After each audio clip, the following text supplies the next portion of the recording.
The priest had just taken office when he received a fatal confession. The man who came to confess cried, and said he had killed someone. 문지방마다 문소주마다 돼지 피를 뿌렸습니다. 닭이나 비둘기 모가지를 비틀기도 하고 되는 대로 잡아다가 뿌렸습니다. 그래야 했습니다. 살려주세요. 형제님, 진정하시고요. The priest originally thought this was just a man, driven to the edge of madness by a cult, but the words the man spoke the next second left the priest shocked. 신부님, 어머니 이름이 오진숙이죠? Could it be that his mother, who had been missing for 13 years, was actually killed by the cult? But as a member of the clergy, the priest has to stick to confidentiality rules during confessions. In accordance with the core rules of Christianity, he can't even seek revenge in his own name, for vengeance is the authority of God. Humans shouldn't arbitrarily take this right for themselves. But in the end, the priest couldn't let go of the hatred for his mother's murder. Even if he had to become a sinner, he was determined to take revenge. 애 하나 살리는데 귀신 하나를 못 죽여? 형제님! 깨어나세요!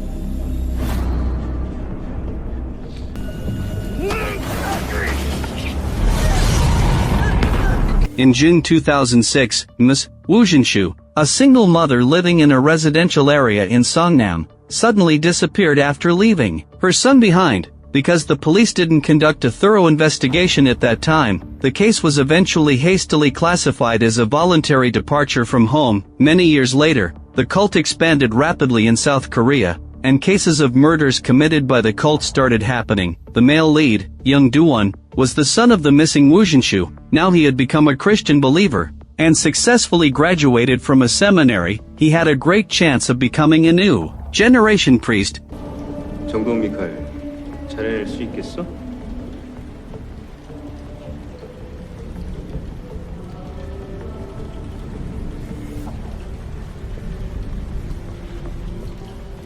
절 해낼 수 있습니다.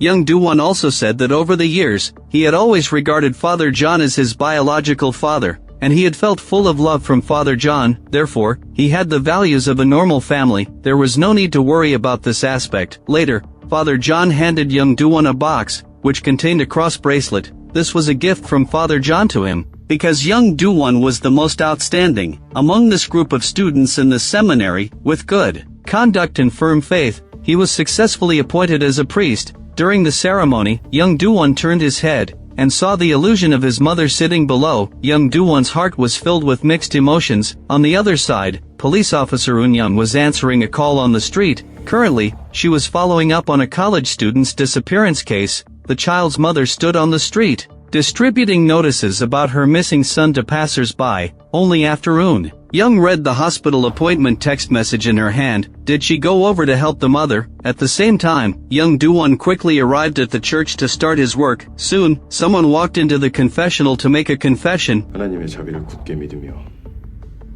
형제님께서 그동안 지은 죄를 고백하십시오.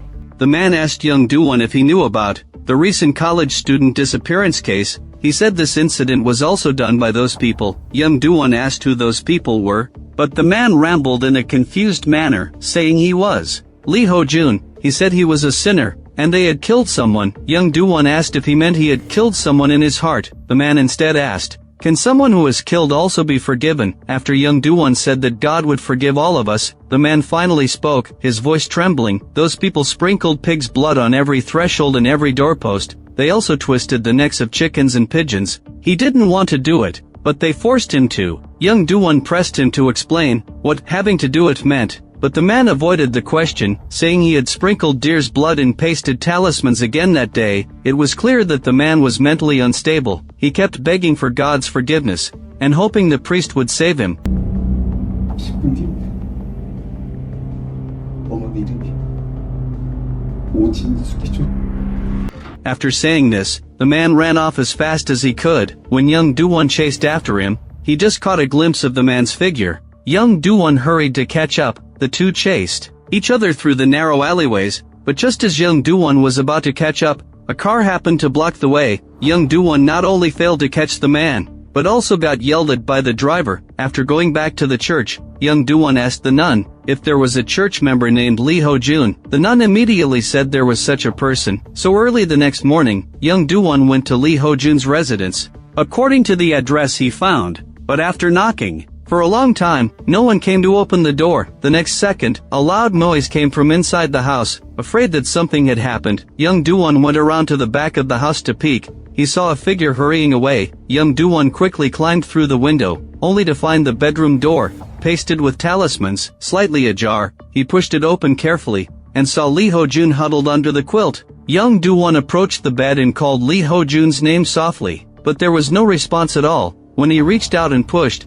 he found Lee Ho-jun foaming at the mouth, with only his last breath left. He hurriedly sent the man to the hospital and called the police. Only then did Lee Ho-jun manage to survive. Soon, police officer Eun-young arrived at the hospital to find out what had happened. Young Do-won told her exactly what he had just seen. After listening, Eun-young frowned and asked young Do-won why he had gone to Lee Ho-jun's house so early in the morning. Young Do-won was silent for a moment before forcing out a reply. He couldn't talk about things related to the confession. At this point, Lee Ho-jun's younger sister rushed to the hospital. Seeing that she was deaf-mute, young Do-won immediately communicated with her using sign language. He recounted to Lee Ho-jun's sister the situation he had just told Eun-young. But before being taken away by the police, Lee Ho-jun's sister turned around and gave young Do-won a meaningful glance. That night, when young Do-won went back to his dormitory in the church, he found an envelope on the table. Inside were newspapers reporting news about his mother, and a business card printed with the name Lee Hao-rin. The next second, the sound of a door closing suddenly echoed in the corridor. Young Do-won hurried out of his room, only to find that the person who had delivered the items was none other than Lee Ho-jun's sister. It turned out her name was Lee Hao-rin. Later, young Do-won sent a text message to the phone number on the business card. Lee Hao-rin replied quickly, saying that Bai Shoying and Kong In-ja were involved in this matter, and that they were both devils living in the human world. These two would make believers hand over all their money, claiming it would be kept in a safe place, but in reality, all the money went into Bai Shoying's pocket. But the believers, who had long been brainwashed by then, didn't have the slightest doubt. The reason Lee Hao-rin knew this so clearly was that Lee Ho-jun had once been controlled by them too. Lee Ho-jun had spent his whole life taking care of his sister alone. He hadn't even had a proper relationship, just to take care of her. It was actually because of this that he was tricked by the good-looking Bai Shoying. Later, Lee Ho-jun, who had failed to reveal the truth, wanted to do what he should. Lee Ho-jun tried to expose the truth, but those people fed him sleeping pills. At the same time, after reading the missing college student's diary, Eun-young told the student's mother that before any meaningful criminal clues emerged, the police would, in principle, handle the case as a missing person case. After hearing this, the mother said emotionally that her child had withdrawn all his money before disappearing. Could he have fallen victim to phone fraud or something like that? She asked. As she spoke, she also took out a group photo. Her son often went to meet this woman, who was said to be an elder sister, who had a very good relationship with her son. She always treated her son, who had few friends, to meals, and even helped him find a job. Finally, the mother took out a device and handed it to Eun-young, saying it was something her son had carried with him before disappearing. Eun-young went back to her car and played the audio in the device using the car's stereo. 예수님은 가룟 유다가 있었기에 부활할 수 있었다 이 말이야. 다 버리세요. 다 버리고 다 바치세요. 우리 모두는 죄인입니다. It was immediately obvious that this was a very typical example of cult brainwashing rhetoric. On the other side, Lee Hao-rin took young Do-won to a square. She said the man distributing flyers was Bai Shoying's husband, and also served as the operation leader. This man took away everyone's money and mental control, and then offered everything to Bai Shoying. Young Do-won then asked where Bai Shoying's home was. In the evening, young Do-won went alone to the soup rice restaurant, run by Bai Shoying. On the surface, Bai Shoying was quite warm to customers, and didn't look like a cult leader at all. Soon, Bai Shoying's husband also came back, but they had only spoken a few words. Bai Shoying gave her husband a glare, and called him into the kitchen. Young Do-won secretly leaned over to look, and found that Bai Shoying was actually punishing her husband. When Bai Shoying vaguely saw young Do-won, she quickly stopped what she was doing. 맛있죠? 예, 맛있네요. 뭐 더 필요한 거 있으면 말씀하세요. But not long after, a call came through the restaurant's landline. The caller asked, are you Bai Shouying? Do you know Wu Zhenshu? Bai Shouying's expression changed slightly. After saying you have the wrong number, she hung up the phone. On the other side, Woon Young was working overtime in the office, watching surveillance footage, when she saw an incredible scene. After Bai Shouying slapped Xiaoxian immediately knelt on the ground, letting Bai Shouying beat and scold her as she pleased. Moreover, it was obvious that Bai Shouying was still collecting money from her followers. Later, Woon Young went to the church where Young Do-won worked. After a brief greeting, Woon Young took out her phone and handed it to Young Do-won, telling him to watch the video of Xiaoxian being beaten. Woon Young thought that the people who broke into Lee Ho-jun's house should also be related to Xiaoxian, who had recently gone missing. 이호준 고해성사, 정말로 말씀해 주실 수 없으실까요?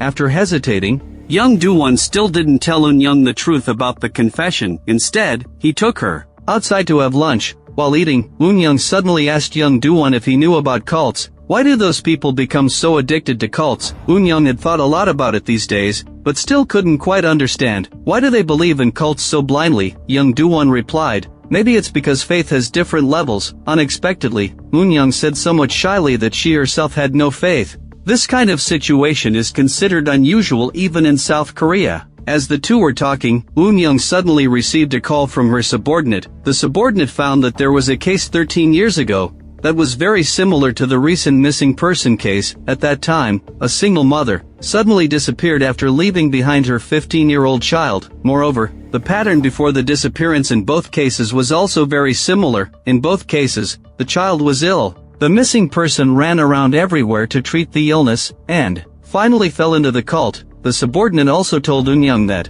the child of that single mother was none other than Young Do-won. Today, Woon Young hurried back to the office to check the original files. It turned out to be related to the cult, All Spirits Cult. Based on the audio recording heard today, the cult's propaganda slogan was "No sacrifice, no salvation." But what kind of sacrifices did these parents make to save their children? Filled with doubts, Woon Young searched for relevant reports online. In the evening, she found a fortune teller's shop. Based on the information she had found, the lighting inside the room was very dim. It wasn't long before it was Woon Young's turn to have her fortune told. The fortune teller was a man with a rather plump figure, but his facial expressions were somewhat ferocious and strange. The fortune teller patted the sofa and asked Woon Young to sit down and talk. Seeing that Woon Young was a new face, and it was her first visit, he explained that conversations here couldn't be heard outside. They would fully guarantee all the secrets of the visitors. 아이가 있었네.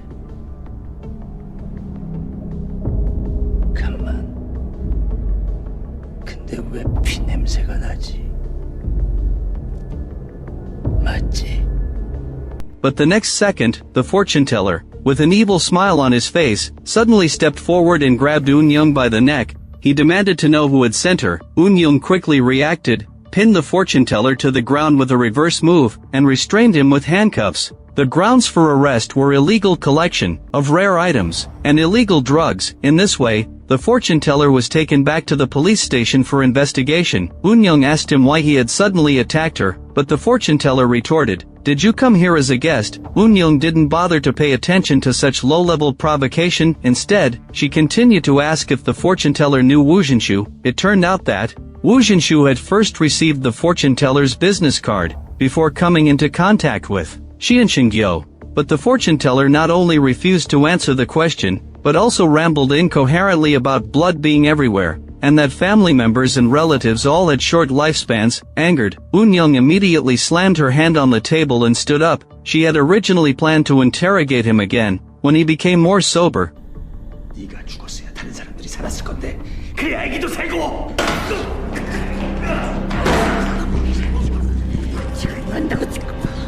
suddenly, the fortune teller spat blood all over Woon Young's face. It seemed that he must have been suffering from some terminal illness. The next second, Woon Young's superior came to inform her that the police had found Wu Zhenshu's body in an abandoned temple of Qianxingyo. Later, the superior told Woon Young to contact Young Do-won while he went to interrogate the fortune teller in person. The superior asked the fortune teller if he knew Lee Ho-jun, Bai Shouying, and Wu Zhenshu, but the fortune teller was completely unable to communicate normally. 내가 귀신 얼굴은 기억해도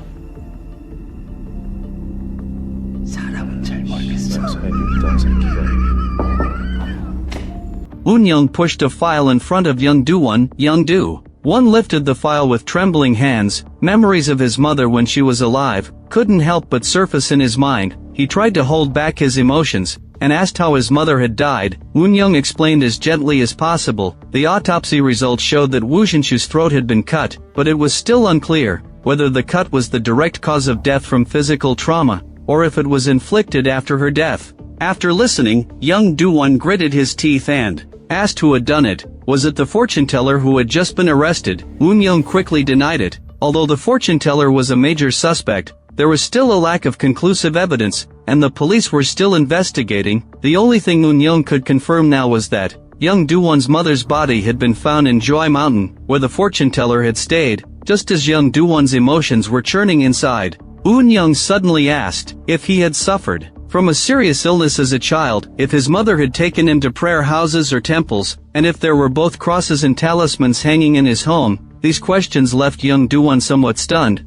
Could it be that his own condition had caused his mother to fall into the cult step by step? The more Young Do-won spoke, the angrier he became. 13 years ago, when he reported his mother as missing, the police had told him that his mother had left home voluntarily, but now, they were telling him that his mother had actually fallen into a cult. Woon Young quickly comforted Young Do-won to calm his emotions. At this point, a subordinate brought over Woo Jinshu's bank transaction records. Before her murder, it seemed that after withdrawing the money, Woo Jinshu had gone to meet someone. Young Do-won took the notebook and looked. The person his mother had met was actually Father John. That night, Young Do-won made a special trip to see Father John. To him, Father John was like both a father and a mother. In the eyes of Young Do-won, who had been in poor health since childhood, everything he had achieved today was thanks to Father John. 근데 왜 말씀 안 하셨나요?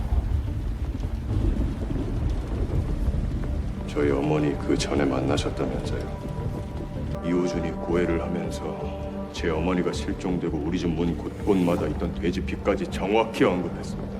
누가 고해를 함부로 발설해! 제가 가졌던 믿음은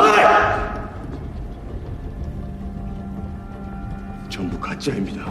Young Do-won said disappointedly, if we lose that false faith, what does doctrine even matter? Father John still tried to dissuade Young Do-won, saying that he would help them fulfill their wishes in ways they couldn't understand. So seeking God in suffering was the true faith, but Young Do-won could no longer listen to these words. He said that even if Father John refused to speak, he would still find out the truth about his mother's death. Moreover, Young Do-won believed, even if only one person was guilty in this matter, God would definitely find the sinner and punish them. Now, Young Do-won was willing to become the one who actively revealed God's will. After saying these words, Young Do-won turned around resolutely and left. Early the next morning, Father John found that Young Do-won had already moved out of the church dormitory. There was also a letter on the table, specially left for Father John. Inside the letter was the bracelet he had given to Young Do-won. Later, the somewhat confused Father John went to the bishop to confide, saying he seemed to have lost his way. The bishop told Father John that he must find his own way out. On the other side,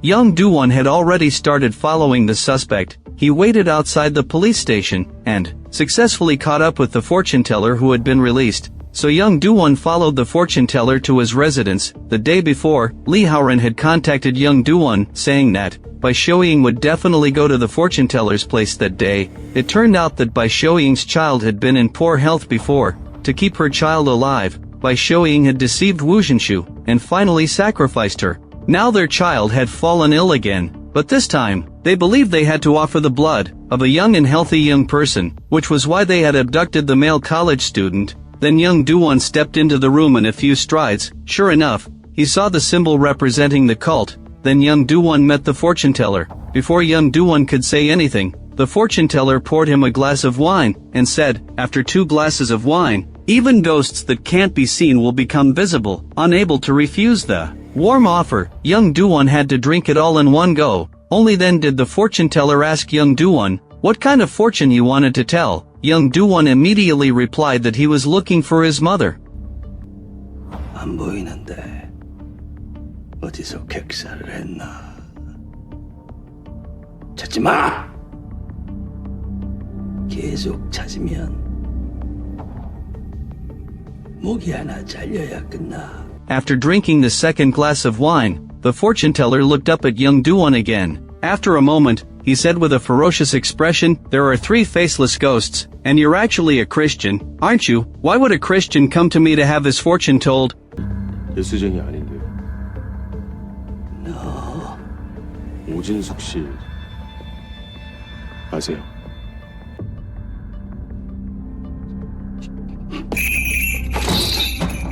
The fortune teller continued rambling, questioning young Do-won. "Did you come here to kill me? You lunatics keep coming to me, which got me arrested by the police. I told Bai Shoying a long time ago that we should stop." As he spoke, the fortune teller suddenly pulled out a guillotine knife. Luckily, young Do-won reacted quickly, otherwise, he would have really had his fingers cut off. But soon, the fortune teller suddenly jumped on top of young Do-won. He grabbed young Do-won by the neck and roared, "You did come to kill me, didn't you?" Watching the other person's grip grow tighter and tighter, young Do-won had to grab a pen and stab it into the other person's thigh. Taking advantage of the fortune teller's pain and loosened grip, he quickly reversed the situation and restrained the fortune teller. Young Do-won told the fortune teller to calm down. He also said that his main purpose for coming today was to meet the people who had killed his mother. Only after hearing these words did the fortune teller gradually stop struggling. 내가 백수연 있는 데를 어떻게 알아? 그걸 바칠 때가 된 거 아닌가?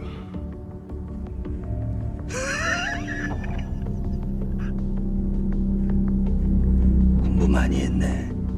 But immediately after, the fortune teller's gaze turned gloomy. He claimed to have foreseen the future. "Today, either you die, young Do-won, or I die." Before young Do-won could react to this, he received a text message from Lee Haoren. The message said that Bai Shoying and her husband Kong In-ja had already set off for the fortune teller's residence, and that she would take the opportunity to sneak into Bai Shoying's shop to find evidence. Then the fortune teller took out a set of protective clothing and threw it to young Do-won, telling him that, if he didn't want to get his clothes dirty later, he should put it on properly. After the two put on the protective clothing, Bai Shoying and her husband also drove up the mountain. The people who came this time, besides them, also included Xiu Shan, the missing college student who had been tricked by Bai Shoying, because Bai Shoying had told Xiu Shan that, as long as he completed the ritual, his mother's illness would be cured. Xiu Shan had been deceived until this very moment. At this point, Xiu Shan was already half asleep, and was half pushed into the house by Bai Shoying and Kong In-ja.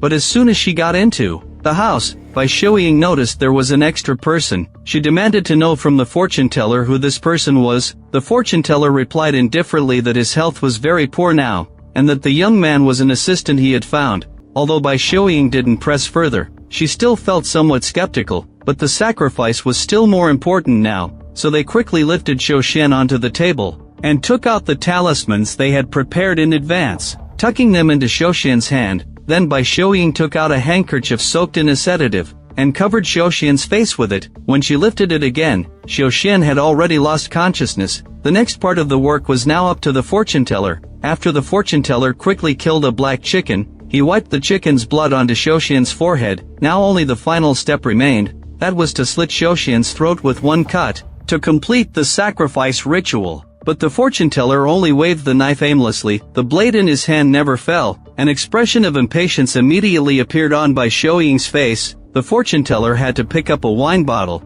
and take a swig. Unexpectedly, this time his hands trembled violently. The fortune teller tilted his head back and roared in resentment. "Even if I have done wrong things, why must my life be taken away right now?" 아직도 숨기고 싶어? 여기 오진숙이 아들 와 있잖아. 내가 그랬어? 니네가 그랬잖아. 나는 그냥 묻만 했지.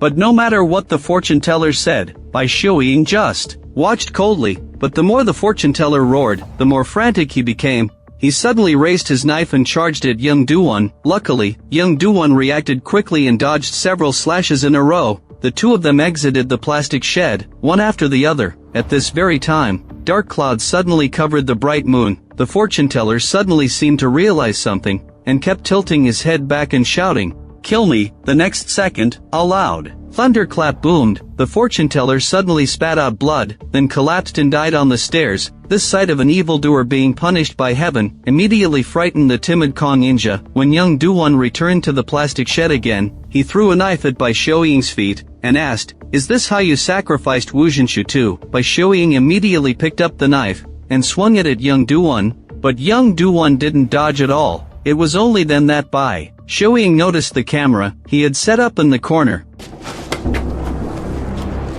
선한 일을 한 자는 생명의 부활로, 악한 일을 한 자는 심판의 부활로 나오리라. 나는 너희에게 이르노니 악한 자를 대적하지 말라. 누구든지 네 오른편 뺨을 치거든 왼편도 돌려대며. But even after being stabbed, Young Du-won still recited passages from the Bible at the top of his voice. This sight made Kong In-ja see a path to redemption. Young Du-won told Kong In-ja to confess his sins, saying that if he asked for forgiveness, he would forgive them. 공훈철씨! 여기 죄다 귀신이잖아!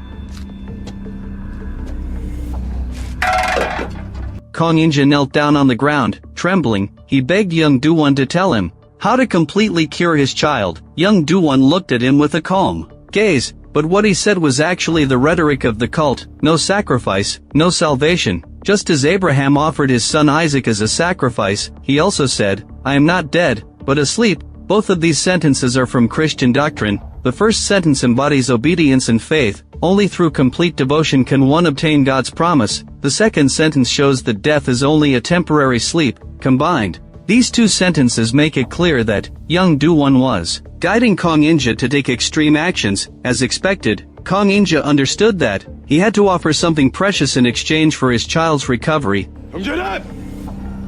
깨어나세요!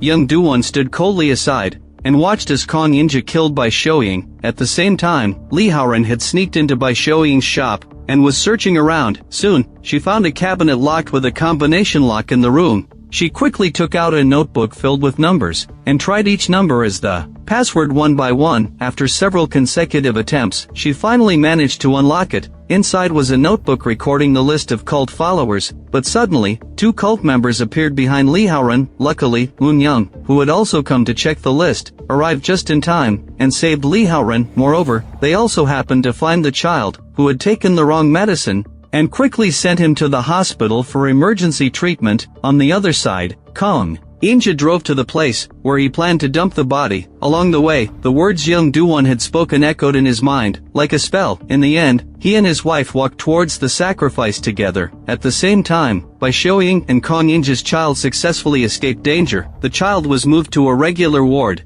and Li Haoran handed the notebook to Moon Young. The next day, Moon Young received another video from Young Du-won. With this, the police finally solved Wu Jinshu's case. Many years ago, Bai Shouying had tried every method to save her child, but none worked. Later, clinging to her last hope, she joined Qianqinggyo, where she met Wu Jinshu, who had the same goal. Under the influence of the cult, Bai Shouying believed that only sacrificing a human life could save her child, so she mentally manipulated Wu Jinshu. In the end, she collaborated with Kong In-ja to kill Wu Jinshu, and disguised the case as a disappearance. Ironically, after that, the child's condition actually improved miraculously. This made Bai Shouying even more convinced of the effectiveness of sacrifices. The child fell ill again last year, so Bai Shouying planned to sacrifice a younger man. After 13 years, the case finally came to an end. On the other side, Young Du-won went back to the church. He told the priest that he had committed a great sin. 하느님께서는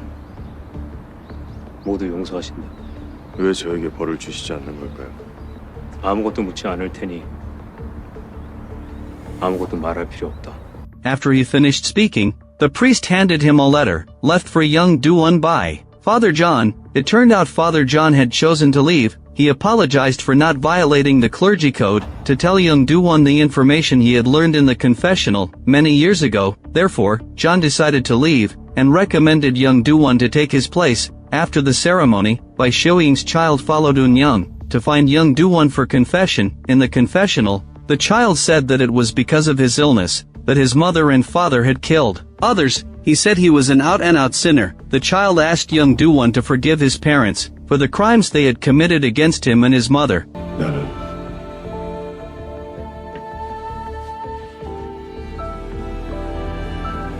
성부와 성자와 성령의 이름으로